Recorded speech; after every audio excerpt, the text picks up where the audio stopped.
You're listening to Changing Reality. Only on WQHS Radio. Welcome back to Changing Reality. You were just listening to Fight Song. Ooh, amazing song for our topic on the good things about being a woman for our International Women's Day special. So we have with us back again on air Joanna, who is the founder of She, a social enterprise that rewrites fairy tales from their conventional standpoints and helps shape the reality of young minds that we are all unique in our own ways and the heroes of our own stories.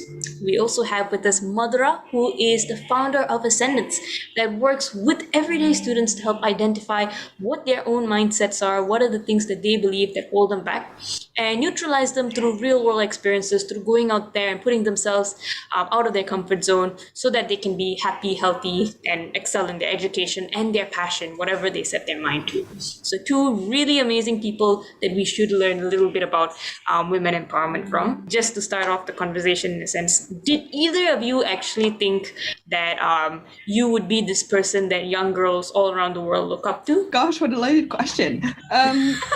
Yes, as a kid, I imagine the crowds, no? I think that's something that I always have to check in with myself in my life. Hey, you could never imagine that you'd be doing half the things that you're doing right now. In my wildest dreams, did I think that I would be, going to another country for free to go and speak at a conference that they're paying me for, or never did I think that I would be going to Oxford, or never did I think a lot of these things. And so I really have to check on myself and be like, you're living a life that you always wanted, but didn't necessarily dream was going to be the case. So did I think that I was ever going to be this person? No, probably not. Am I glad that I am? Yes. Is this something that younger me would have wanted? Probably. But the sort of phrase that I like to think about it is, it's not necessarily that I thought that I was going to be this person, but I have, my personality and who I am and the things that I enjoy and my passions and stuff. And that's, and I have a really supportive family and ecosystem who really push me. And the question that I always ask myself is, are you someone that your younger self would be proud of? And if that's true, then I'll carry on down the path that I'm at. And then therefore, my answer will always be, I'm who I wanted to be. And if that is no longer the case, then I sort of change course and make sure that I'm doing something that really aligns with who I wish who my younger self thought I would want to be. That is a very nice answer to the question. So much so that I'm changing my question for you, Madhura, and I have to ask, are you the person that your younger self wanted you to be? What did your younger self expect? And are you there or getting there at least? Oh my Lord. I actually can't recall what my younger self wanted me to be. So I think time traveling now. I think when I was younger, I struggled a lot with my identity, in the sense that so I was not like the normal girls who I surrounded myself with. I liked short hair. I hated wearing dresses and all of that. So for the longest time, that was something I struggled with. And I think the younger self was very much in frustration in a way. I was so confused as to why I couldn't be who I wanted to be, who I am. It was not about who I wanted to be. It was more about just being who I am. And it was something I struggled with for a long time. And then I think if my younger self looked at me now, I think younger Madhura would be very happy that I kind of figured out how to just be myself and enjoy life in the way that I want to, rather than trying to conform to all the different stereotypes that we have. So yeah.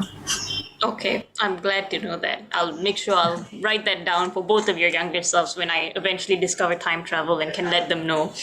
And I think that you also opened up a really nice question on being ourselves in a way. And I think that both of you, in a way, the reason why you were able to flourish so exceptionally is because of that element. You found out what you wanted to do, or you saw a problem, you solved it. You were yourselves, both of you. And I feel like many times that's not something easy to do. So not just for women, but I think for men, for everyone, sometimes we get a little insecure. We are a little worried about being judged. So what actually is the secret sauce in a way that helped you be yourself or helped you learn to become more of yourself on a day-to-day basis? What happened to you guys? Joanna? I think it's something that, no one ever has a secret to, because like, oh guys, gosh, secret, everyone still feels insecure in themselves, and everyone still compares themselves to other people and Oh worries. no, really? Oh gosh. So like no one has the answer, otherwise they'd be very rich. But what I try to do with myself, and this is sort of like, I'm a very big fan of questions, if you haven't figured that out already, but I ask myself, does this person matter in my life? Do I value this person's opinion? And if they don't like me, is that going to matter to me? And if the answer to those questions is yes, then maybe I'm just being a horrible person right now, and I should check in with myself. It's very possible that I'm being bossy or mean, or I don't know, any other negative thing. And if any of the questions is no, then you think about, okay, so if I'm doing things which align with my values and I'm trying to be myself, then what does it matter if person A doesn't like me, if A, I don't care about them, B, I don't think their opinion is valid, or C, I think that I'm aligning myself in a way that matters to me. So I think the secret for me is not necessarily that I've overcome this ability to like care about what other people think. And it's more that, I am myself because I want to be happy and live my life. And for me, it's more important to be an authentic version of myself and have people not like me than to be someone who I'm not and have people not like me again anyway. So if you're going to lose, you may as well lose at least being in line with your values. That is a brilliant way to look at it. If you're gonna lose, I mean, I'm call me a pessimist, but I've always thought that someone's gonna be unhappy with every decision somewhere in the world. So it's like, at least if you lose with you being happy with yourself in a way. And I really like those three things that you mentioned. Am I being authentic to myself? Does this person matter? Does their opinion matter? I think that's really golden advice. Slightly disappointed there's no fountain of truth that will cure me of my insecurities, but I'll live. And I think, Madhura, that brings me to my question for you in a sense, or similar question. How did you go about from a person who wasn't sure if you could be yourself to someone who is so authentically you? I think like so many people have told me that the things that they love about you is your confidence, is the fact that you don't, not to say you don't care about what other people think, but you don't let what other people think affect you in a sense. So how did you do that? Do you have a secret fountain of truth that no? No, I'm just. I think the truth is that I'm actually I do take what everybody says very seriously. I think that was why I struggled a lot when I was younger, because I took literally whatever anybody says, even if it's a passing remark, I took it very seriously, and which is why I struggled with it. But I think what has helped me a lot in the recent years is that, especially with the guidance of the mentors that I had, I was surrounded by people who stopped paying so much attention to what was happening outside. They started focusing a lot more on the inside. So when I spent more time with them, I think the way I viewed the world also started changing, in the sense that I stopped paying attention as to what everybody was saying, I stopped overthinking about what everybody thought of me, which is what used to happen so much of the time.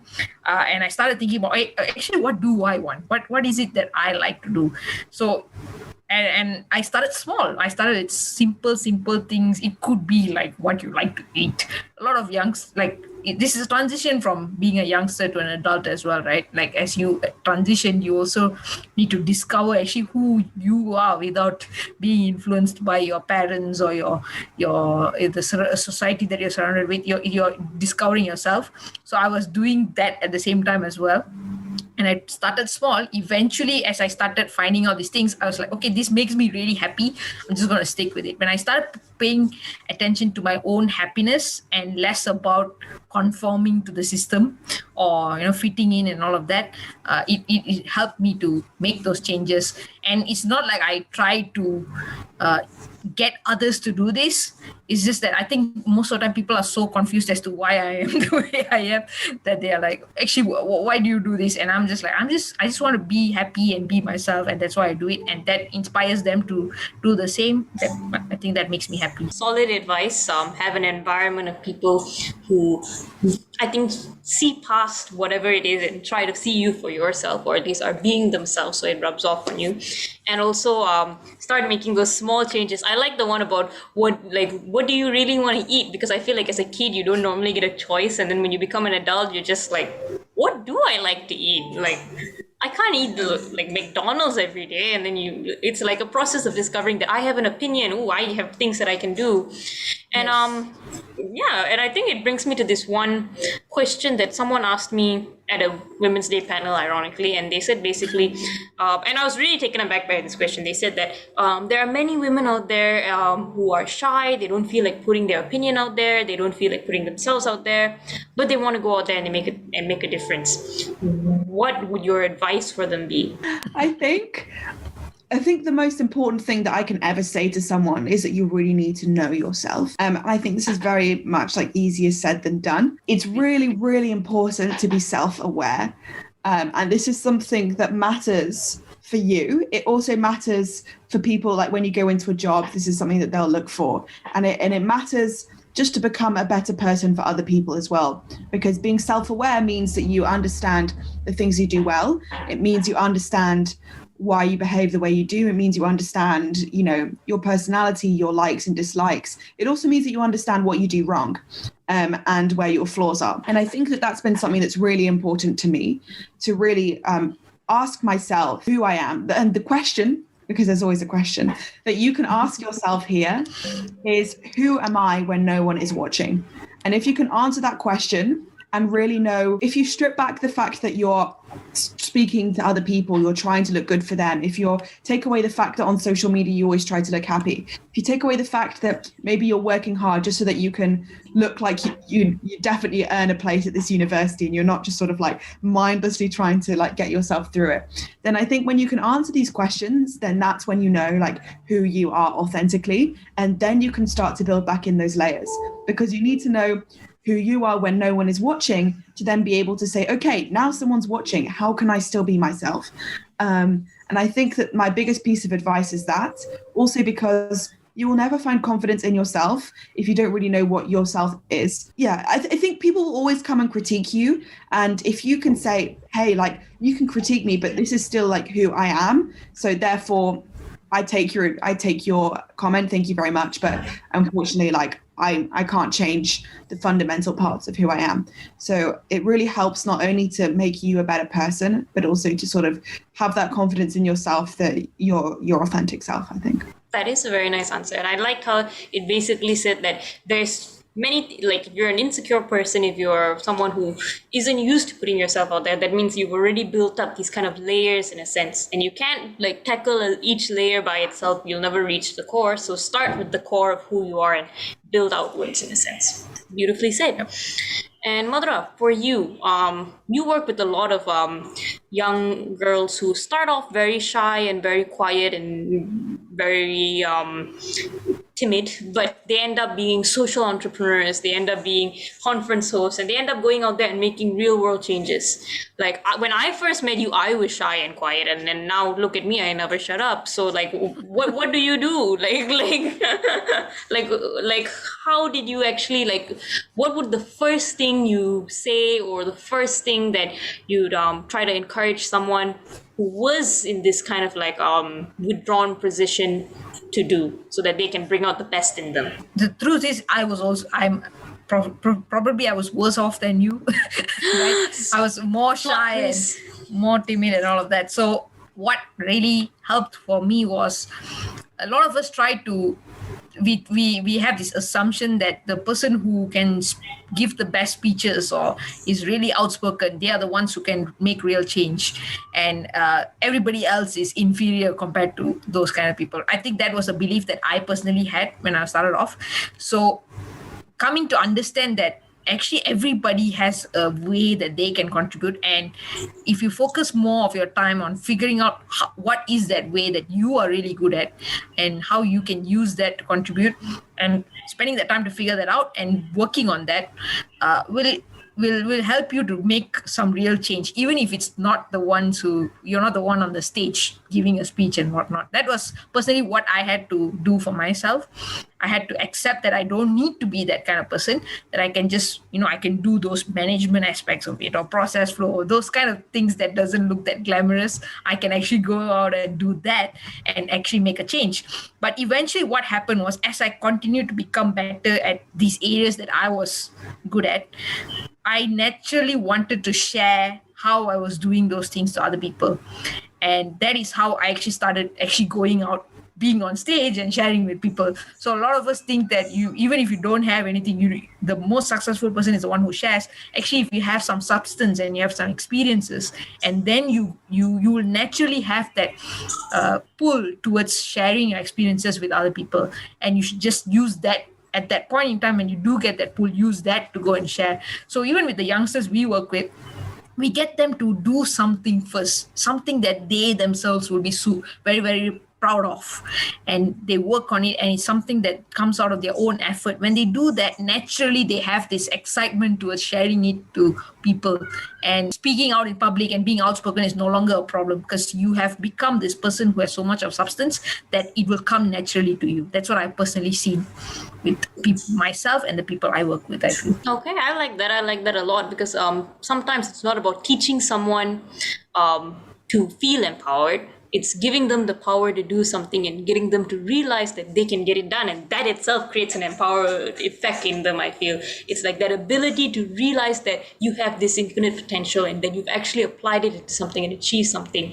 I think that that is something that really empowers people all across the board. And we will, of course, talk a little bit more about this when we come back from the break. But for now, we're going to take a short break. And we're going to play a little song, another classic favorite women empowerment song that you guys may know. This is Me Too by Meghan Trainor.